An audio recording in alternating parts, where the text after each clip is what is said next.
Sir, I stand in support of this bill.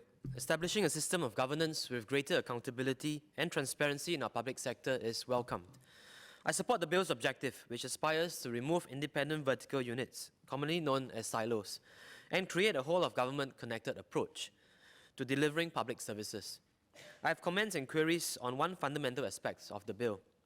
The bulk of the clauses in the bill apply to the Singapore Public Sector Agency. The term excludes the public service, defined to include the Singapore Armed Forces, the Singapore Civil Defence Force, the Singapore Civil Service, Singapore Legal Service, and Singapore Police Force, effectively limiting much of the scope of the bill to cover only public bodies and Singapore public sector agencies. As illustration, Clause 4.1 confers powers on the Minister to give directions to all Singapore public sector agencies. This principle behind Clause 4 is to enable a whole-of-government approach in implementation of policy.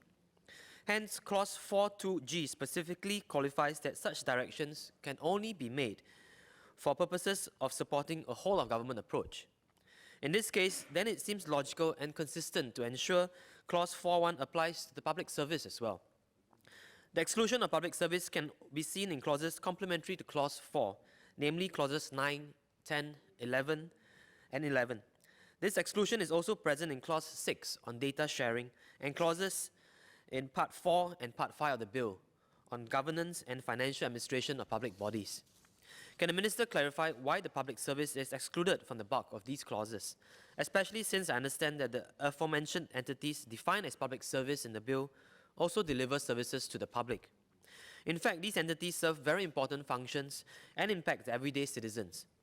Given the objective of the bill is to better establish a consistent system of governance and accountability, can Minister clarify how this objective will be fulfilled when important agencies such as the Singapore Armed Forces, the Singapore Civil Defence Force, Singapore Civil Service, Singapore Legal Service, and the Singapore Police Force are excluded? I understand that all organizations, public or private, have hierarchical structures and contains layers of structures.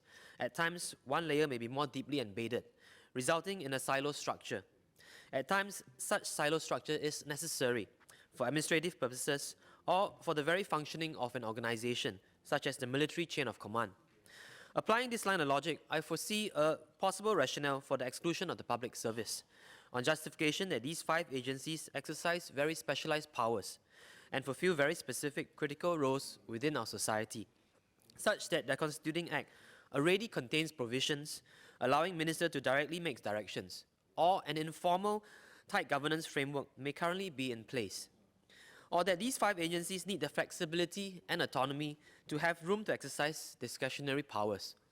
However, this justification would similarly apply to other public bodies, which similarly have constituting acts containing internal controls. In fact, DPM2 mentioned recently at the Public Service Leadership Dinner on 8th November last year that, I quote, "the challenges that confront Singapore and Singaporeans often cannot be compartmentalized," end of quote. Keeping in mind the objective of this bill, which is to break down intra- and inter-agency silos to enable a consistent system of governance, can Minister clarify specifically how different these 5 agencies are defined as public service as compared to the public bodies, such that standard governance rules as envisioned in the bill should not apply equally across the board? So, notwithstanding the above clarifications, I stand in support of the bill.